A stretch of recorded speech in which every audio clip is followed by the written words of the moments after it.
Welcome to వీక్షణం. Pakistan ప్రధాని షెహబాజ్ షరీఫ్ ఐక్యరాజ్య సమితి సర్వసభ్య సమావేశంలో చాలా ఎక్కువ చేశాడు. ఇన్ఫాక్ట్ చాలా చక్కగా మాట్లాడాడు. హిందుత్వవాదం ప్రపంచానికి డేంజర్ అని అన్నాడు. యుద్ధంలో తామే గెలిచామని అన్నాడు. కశ్మీర్పై భారత్ పెత్తనం పోయే రోజు దగ్గరలోనే ఉందని అన్నాడు. అసలు ఐక్యరాజ్య సమితిలో సంబంధం లేని దిక్కుమాలిన స్పీచ్ ఇచ్చి సెల్ఫ్ గోల్ చేసుకున్నాడు.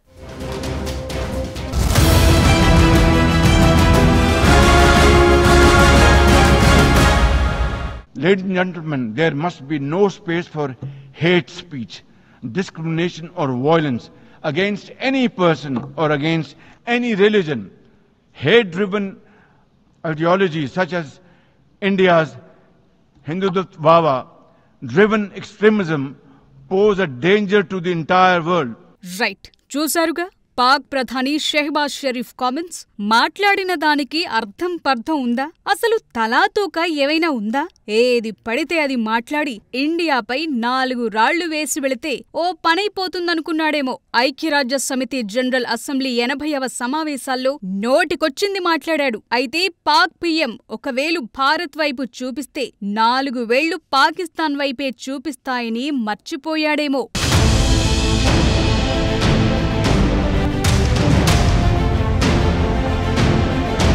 ఇష్యూస్ డైవర్ట్ చేయడానికి షెహబాజ్ షరీఫ్ కొత్త రాగం అందుకున్నట్లుగా యునైటెడ్ నేషన్స్ లో మాట్లాడిన సీన్లు చూస్తే అర్థమయ్యే విషయం. ద్వేషపూరిత ప్రసంగాలకు ఏ వ్యక్తిపైనా లేదా ఏదైనా మతంపైనా హింసకు తావుండకూడదని, భారత హిందుత్వ అతివాదం, ద్వేషపూరిత భావజాలం మొత్తం ప్రపంచానికే డేంజర్ అంటూ మాట్లాడాడు షరీఫ్. అంతేకాదు ఎప్పటిలాగే కశ్మీర్ గురించి ప్రస్తావించారు. తాను కశ్మీరీ ప్రజలకు అండగా నిలుస్తానని, పాకిస్తాన్ కూడా వారితో అండగా నిలుస్తుందని, త్వరలోనే ఒకరోజు కశ్మీర్లో భారతదేశ పెత్తనం ఆగిపోతుందని హామీ ఇస్తున్నానన్నాడు.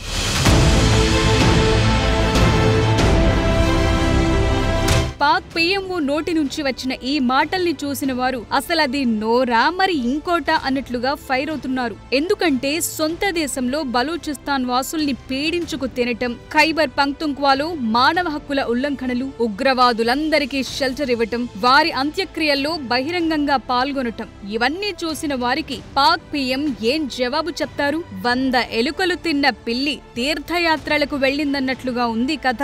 ఇదే విషయంపై అదే ఐక్యరాజ్య సమితి వేదికగా భారత్ ఘాటుగాని తిప్పికొట్టింది. భారత ప్రతినిధి పెటల్ గెహ్లాట్ పాక్ ప్రధానిని కార్నర్ చేశారు. This assembly witnessed absurd theatrics in the morning from the Prime Minister of Pakistan, who once again glorified terrorism that is so central to their foreign policy. However, no degree of drama and no level of lies can conceal the facts. This is the very same Pakistan which at the UN Security Council on 25th April 2025 shielded the Resistance Front, a Pakistani-sponsored terror outfit, from the responsibility of carrying out the barbaric massacre of tourists in the Indian Union territory of Jammu and Kashmir. Mr. President, a country long steeped in the tradition of deploying and exporting terrorism has no shame in advancing the most ludicrous narratives to that end. Let us recall that it sheltered Osama bin Laden for a decade, even while pretending to partner in the war against terrorism. Its ministers have just recently acknowledged that they have been operating terrorist camps for decades. It should come as no surprise that once again this duplicity continues, this time at the level of its Prime Minister. అసలు పాకిస్తాన్ ఏ మంచి పని చేసిందని భారత్ ప్రతినిధి counter ఇచ్చారు. పాక్ ప్రసంగానికి సమాధానమిచ్చే హక్కును భారత్ వినియోగించుకుంటూ పాకిస్తాన్ను తీవ్రంగా విమర్శించారు గెహ్లాట్. సభలో పాకిస్తాన్ ప్రధానమంత్రి అసంబద్ధ డ్రామా ప్రదర్శించాడని, తమ విదేశాంగ విధానంలో కీలకమైన ఉగ్రవాదాన్ని కీర్తించారని గుర్తు చేశారు. టెర్రరిజంలో పాకిస్తాన్ రికార్డు ఎప్పటికీ చెరిగిపోదని, ప్రపంచానికి ఉగ్రవాదులను ఎక్స్పోర్ట్ చేస్తున్నారని ఫైర్ అయ్యారు. ఉగ్రవాదులకు పాకిస్తాన్ ఎలా ఆశ్రయం కల్పించిందో ఒసామా బిన్ లాడెన్ విషయాన్ని ప్రస్తావించారు. ఉగ్రవాదంపై యుద్ధంలో భాగస్వామిగా నటిస్తూనే దశాబ్దం పాటు ఒసామా బిన్ లాడెన్ కు షెల్టర్ ఇచ్చారన్నారు. దశాబ్దాలుగా తాము టెర్రర్ క్యాంప్స్ నిర్వహిస్తున్నామని ఆ దేశ మంత్రులు ఇటీవలే అంగీకరించారని, పైగా ఆపరేషన్ సింధూర్ అటాక్స్ లో హతమైన ఉగ్రవాదుల అంత్యక్రియలకు పాక్ ఆర్మీ అధికారులు హాజరయ్యారని గుర్తు చేశారు. అది మర్చిపోయి ఇప్పుడు షెహబాజ్ షరీఫ్ కొత్త గేమ్ మొదలు పెట్టారన్నారు. When senior Pakistani military and civilian officials publicly glorify and pay homage to such notorious terrorists, can there be any doubt about the proclivities of this regime? The Prime Minister of Pakistan also advanced a bizarre account of the recent conflict with India. The record on this matter is clear. Till 9th May, Pakistan was threatening more attacks on India. But on 10th May, its military pleaded with us directly for a cessation to the fighting. The intervening event was the destruction caused to multiple Pakistani air bases by Indian forces. The pictures of that damage are, of course, publicly accessible.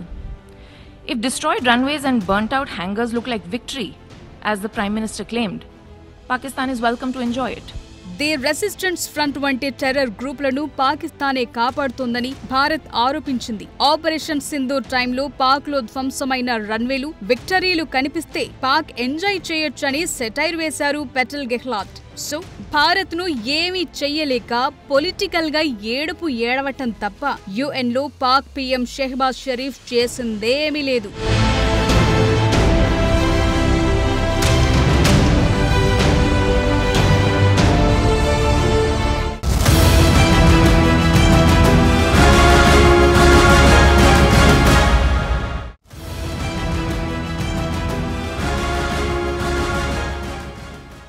అతివాదం అన్న మాట పాక్ ప్రధాని నోట రావటం attention diversion కోసమే.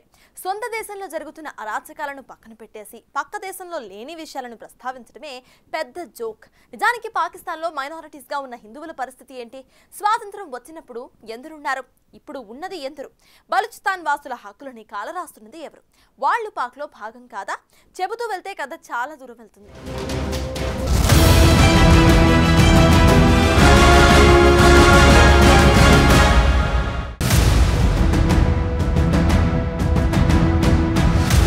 1947లో పాక్ ఏర్పడినప్పుడు హిందువుల సంఖ్య 24% ఉండేది. అది 2025 నాటికి 2% తగ్గింది. అంటే ఈ మధ్యలో ఏం జరిగింది? ఇది మతపరమైన అసహనం కాదా? బలవంత మత మార్పిడిలు, దాడుల వల్ల జరిగింది. దీనికి పాక్ ప్రధాని షరీఫ్ ఏం జవాబు చెప్తాడు?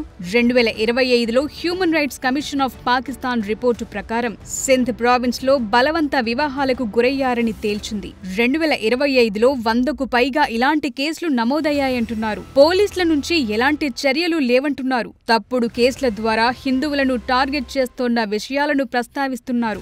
USCIRF అంటే US commission on international religious freedom 2025లో పాక్ ను స్పెషల్ వాచ్ లిస్ట్ లో ఉంచింది. ఎందుకంటే అక్కడ మైనార్టీలైన హిందువులపై అఘాయిత్యాలను ఈ సంస్థ గుర్తించింది. డిజిటల్ హిట్ పెరుగుతోందక్కడ. అసలు షెహబాజ్ షరీఫ్ చెప్పిన దానికి, UN సర్వసభ్య సమావేశంలో మాట్లాడిన దానికి అసలు సంబంధం ఉందా అన్న పాయింట్ తెరపైకొస్తోంది.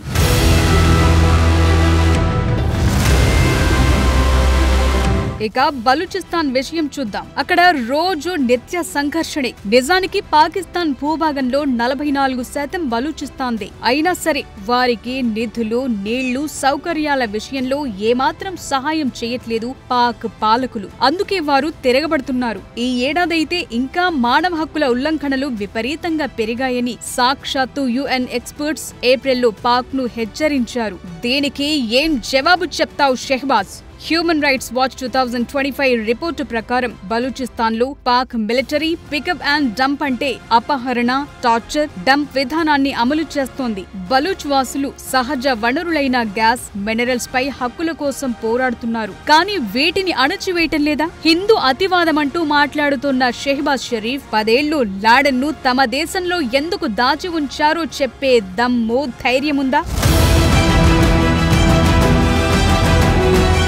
అసలు పాకిస్తాన్లో అంతర్గత సంక్షోభాలు ఎన్నో ఉన్నాయి. ఎకానమీ క్రైసిస్ ఉంది, రాజకీయ అస్థిరత ఉంది. ఏ ఎన్నికలు పెట్టినా అవి వివాదాస్పదంగానే ఉన్నాయి. టెర్రర్ ఇండెక్స్ లో పాకిస్తాన్ 2వ స్థానంలో ఉంది. ఇంట్లో ఇన్ని సమస్యలు పెట్టుకుని భారత్ పై విమర్శలు చేయటం ద్వారా పాక్ ప్రజల దృష్టి మళ్లించే ప్రయత్నం తప్ప మరొకటి కాదు. ఇంత మాట్లాడిన షెహబాజ్ షరీఫ్ భారత్ లో శాంతి చర్చలకు సిద్ధంగా ఉన్నామన్నాడు. ఇది ఎంత పెద్ద జోక్. సరే, భారత్ తో చర్చలు జరపాలంటే, నిజంగా శాంతి కావాలనుకుంటే పాక్ లో ఉన్న ఉగ్రవాద శిబిరాలను ధ్వంసం చేయాలి. మోస్ట్ వాంటెడ్ పాక్ టెర్రరిస్టులను భారత్ కు అప్పగించాలి. ఇది జరుగుతుందా? The Pakistani Prime Minister has spoken about wanting peace with India.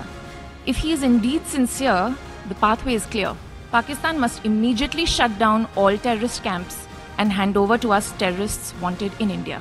It is also ironic that a country which wallows in hate, bigotry, and intolerance should preach to this assembly on matters of faith. The political and public discourse of Pakistan reflects its true nature. Clearly, a look by them at the mirror is long overdue. Mr. President, India and Pakistan have long agreed that any outstanding issue between them will be addressed bilaterally. There is no room for any third party in that regard. This is our long-standing national position. Where terrorism is concerned, we are making it clear that there will be no distinction between the terrorists and their sponsors. Both will be held accountable. Nor will we allow terrorism to be practiced under the cover of a nuclear blackmail. India will never bow to such threats.